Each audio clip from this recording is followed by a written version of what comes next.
আপনি এখন এটা বলছেন যে আপনার কেন ছাত্রলীগ করতে হয়েছে। আমি যদি আপনাকে প্রশ্ন করি তাহলে আমার একটা প্রশ্ন আছে, আপনাকে না, শুধু আপনাকে না, বাংলাদেশের এই যে মেইন স্ট্রিম মিডিয়া যারা আছে, এত বড় বড় হাউস, এই মিডিয়া হাউসগুলো আমাদেরকে যে বাধ্যতামূলকভাবে গণরুমে রাখা হলো, 4 জনের রুমে আমি 2 বছর 40 জন থেকেছি, এটা যে করা হলো, গেস্ট রুম করানো হলো, ল্যাব ক্লাস বাদ দিয়ে আমাদেরকে বাধ্যতামূলকভাবে আওয়ামী লীগের একজন নেতাকে সালাম দেওয়ার জন্য ঢাকা বিশ্ববিদ্যালয়ের শত শত শিক্ষার্থীকে ঘন্টার পর ঘন্টা দাঁড় করিয়ে রাখা হয়েছে। ভাইরা বলতে পারবে এটা সত্যতা আছে কিনা।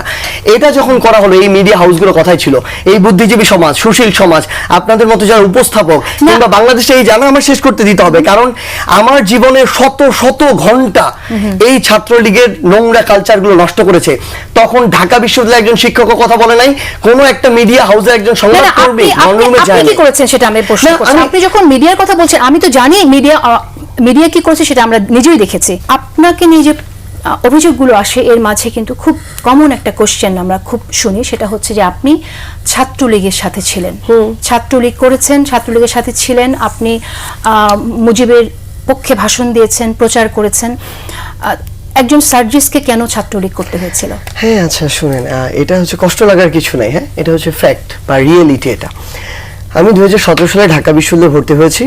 ঢাকা বিশ্ববিদ্যালয়ে তখন পরিস্থিতি ছিল, ভাইরা যেহেতু এখান থেকে পড়েছেন জানবেন, বা আশেপাশে থাকলে আরও জানবেন, ঢাকা বিশ্ববিদ্যালয়ের প্রত্যেকটা ছেলেদের হলে, আপনি যদি হলে থাকতে চান, আপনাকে ছাত্রলীগের প্রোগ্রাম গেস্টরুম করতে হবে, এটা বাধ্যতামূলক। আপনি যদি করেন থাকতে পারবেন, না করলে থাকতে পারবেন না। প্রথম, দ্বিতীয়, তৃতীয় বর্ষে এটা বাধ্যতামূলক। আমি আমার জায়গা থেকে, আমার ঢাকা এরকম আত্মীয় স্বজন কেউ ছিল যার বাসায় আমি থাকবো, ঢাকা বিশ্ববিদ্যালয়ের আশেপাশে যে চানখারপুর, লালবাগ এলাকার যে মেসের অবস্থা, তার চেয়ে হলে একটু কষ্ট করে প্রোগ্রাম গেস্টরুম করে হলে থাকা 1000 গুণ ভালো। আমি হলে থেকেছি, হলের ছাত্রলীগের প্রোগ্রাম গেস্টরুম করেছি, এক। দ্বিতীয়ত, আমি শেষ করি, হল, বিশ্ববিদ্যালয়, সেন্ট্রাল, কোথাও কোনো কালেও আমার ছাত্রলীগের কোনো পোস্ট ছিল না। আমি জীবনে শুনিনি যে আমার নামের পাশে 24-এর অভ্যুত্থানের আগে কেউ এটা ব্যবহার করেছে যে ছাত্রলীগের নেতা। কিন্তু 24-এর অভ্যুত্থানের পরে ইচ্ছাকৃতভাবে, আমি মনে করি একটা রাজনৈতিক উদ্দেশ্যে প্রশ্নবিদ্ধ করার জন্য এই শব্দটা ব্যবহার করা হতো ছাত্রলীগের নেতা। এবার একটা জিনিস বলি, যেটা আপনি বললেন যে বঙ্গবন্ধুরিয়া, আমি আমার জায়গা থেকে বিতর্ক করতাম শিক্ষা জীবনে, পুরো বিশ্ববিদ্যালয় লাইফে। এটা আমার বিশ্ববিদ্যালয়ে যারা সার্কেলে আছে তারা ভালো করে জানে। হ্যাঁ, আমি শেষ করছি আমার কথাটা। তো এই বিতর্ক সংসদীয় বিতর্ক হয়, বারোয়ারি বিতর্ক হয়, উপস্থিত বক্তৃতা হয়। তো আমার সবচেয়ে বেশি পুরস্কার হচ্ছে বারোয়ারি বিতর্কে। তো এরকম একটা বিতর্ক প্রতিযোগিতা, 2টা বিতর্ক প্রতিযোগিতার ভিডিও আমার চোখে মাঝে মাঝে পড়ে। একটা হচ্ছে করোনার সময় অনলাইনে বিতর্ক প্রতিযোগিতা আয়োজন করা হয়েছিল। আমার ঘরে, ওই ঘরে রুমে বসে ভিডিও করা, ওই ভিডিওগুলো জমা দিতে হতো। এরপরে ভিডিও অ্যানালাইসিস করে যাদেরটা ভালো হতো তাদেরকে পুরস্কার দিত। তো যখন আমি একজন প্রতিযোগী, আমি 2টা জিনিস দেখবো, আমার টপিক কি, সেকেন্ড হচ্ছে আমার কন্টেন্ট তৈরি করে আমার জিততে হবে, চ্যাম্পিয়ন হতে হবে, এক। 2 নম্বর একটা ভিডিও চোখে পড়ে, এটা হচ্ছে মহসিন হলের মাঠে হয়েছিল, আয়োজন করেছিল Dhaka university alumni association. Topic ছিল আমার বঙ্গবন্ধু।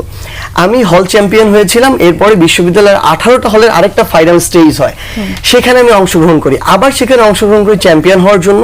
তাহলে আমার কি হবে, আমার যে টপিক, আমি ওই টপিকের যত ধরনের ভালো তথ্য পাওয়া যায় আমি খুঁজে উপস্থাপন করে আমার আবার চ্যাম্পিয়ন হতে হবে।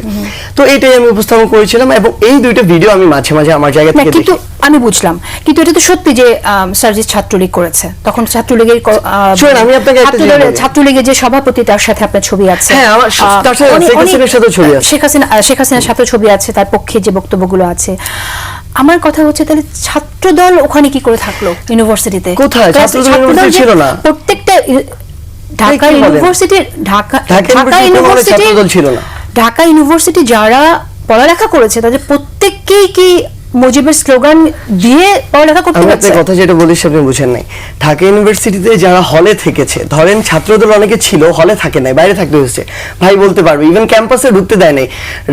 আমি যদি বলি মধুর ক্যান্টিন কিংবা এদিকে যখন এসেছে তারা লাঠি দিয়ে তাড়া করেছে। এটা শুধুমাত্র ছাত্রদল তো তাও মাঝে মাঝে আসতে পেরেছে, কিন্তু যদি আপনি শিবির দেখেন, মানে ওই যে একটা শিবির ধরে ধরে জবাই করে, এই পর্যন্ত স্লোগান দেওয়া হয়েছে।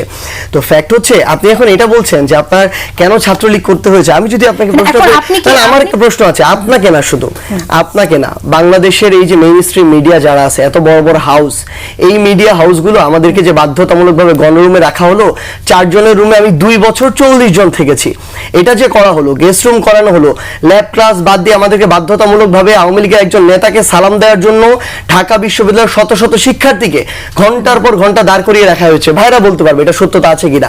এটা যখন করা হলো, এই মিডিয়া হাউসগুলো কথাই ছিল, এই বুদ্ধিজীবী সমাজ, সুশীল সমাজ, আপনাদের মতো যারা উপস্থাপক কিংবা বাংলাদেশে এই জানা আমার শেষ করতে দিতে হবে, কারণ আমার জীবনের শত শত ঘন্টা এই ছাত্রলীগের নোংরা কালচারগুলো নষ্ট করেছে। তখন ঢাকা বিশ্ববিদ্যালয়ের একজন শিক্ষকও কথা বলে নাই, কোনো একটা মিডিয়া হাউসের একজন সংবাদকর্মী গণরুমে যায় আপনি নাই। কি করেছেন সেটা আমি প্রশ্ন না, করছি। আপনি যখন মিডিয়ার কথা বলছেন, আমি তো জানি মিডিয়া কি করেছে সেটা আমরা নিজেই দেখেছি। ব্যক্তিগতভাবে আমি যদি আমাকে প্রশ্ন করেন, সেটা আপনি উত্তরটা জানেন যে আমি যে প্রতিবাদটা করেছিলাম এবং সে কারণে যে আমি থাকতে পারিনি, কিন্তু সেই প্রতিবাদটা তো আপনি করেন নাই।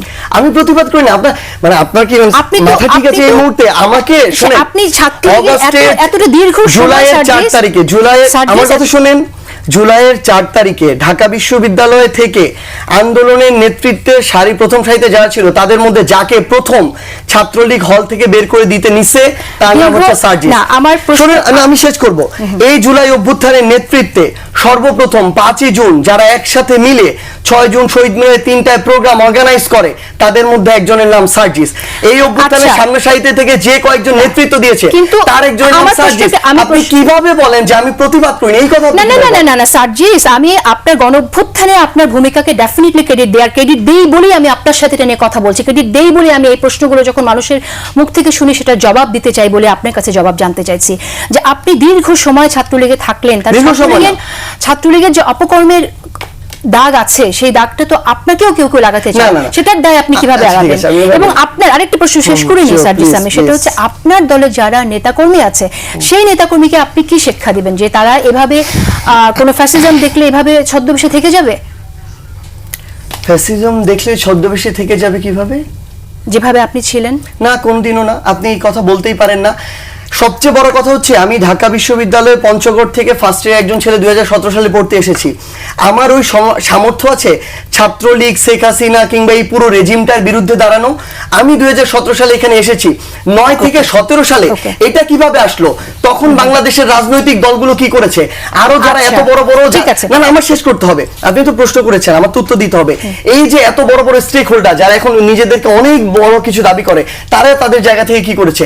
আমি তো আমার জায়গা থেকে, যখন আমাকে বাধ্যতামূলক এটা করানো হয়েছে, আমি করার পরে যেদিন আমার সাহস হয়েছে, না আমি শেষ করি, যেদিন আমার সাহস হয়েছে আমি এটার বিরুদ্ধে প্রতিবাদ করতে পারি, ওই দিন আমি নিজে আমার ফেসবুকে, এখনো এটা আছে, এটা 2020-21 সালের কথা আমি দিয়েছি, ঢাকা বিশ্ববিদ্যালয়ের জন্য এই বাধ্যতামূলক ছাত্র রাজনীতি একটা অভিশাপ, এই লেখাটা আমি যেদিন লিখেছি, অন্য কোন সক্রিয় রাজনৈতিক দলের একজন নেতাকর্মী এটা লিখতে পারে নাই।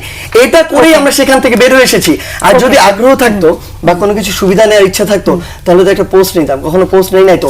আমাকে সাদা হয়েছে যে আমি হলের ক্যান্ডিডেট হব কিনা, কারণ আমার চেয়ে ওই মুহূর্তে মানে কম্পিট করার মতো আমার সাথে আমার সমবয়সী কেউ ছিল না। কিন্তু আমাকে ওইটি দিয়ে কখনো এইটুকু প্রলোভিত করতে পারে নাই যে তুমি একটা পোস্ট না, ওটা ছেড়ে চলে এসেছি, তারপরে চাকরির দিকে গিয়েছি। ওকে, আপনার যারা নেক্সট ফলোয়ার্স যারা হবে, তাদের জন্য আপনার বার্তাটা কি, যে ভবিষ্যতে কখনো যদি এরকম কোনো ফ্যাসিজম দেখে, তাহলে কি শুরুতেই প্রতিবাদটা করবে নাকি এভাবে থেকে যাবে? এটাকে আপনার এক লাইনে বলবেন। হ্যাঁ, না মানে এটাই, মানে আমরা প্রত্যাশা, খুব পুরো প্রত্যাশা করি আর কি 2009 সালের প্রতিবাদটা যেন 10 সালে আপনিও করতেন, 11 সালে করতেন, তাহলে আমি করেছিলাম। এটাই, আপনি তো চলে যেতে হয়েছে না, আমরা তো যাই নাই, আমাদেরকে বাধ্য করা হয়েছে, আমরা তারপরে যাই নাই। না, আমি আওয়ামী লীগ, আমার কাছে প্রলোভন ছিল সার্জিস, এটা আমি ব্যক্তিগত কিছু ছিল প্রলোভন আমাদের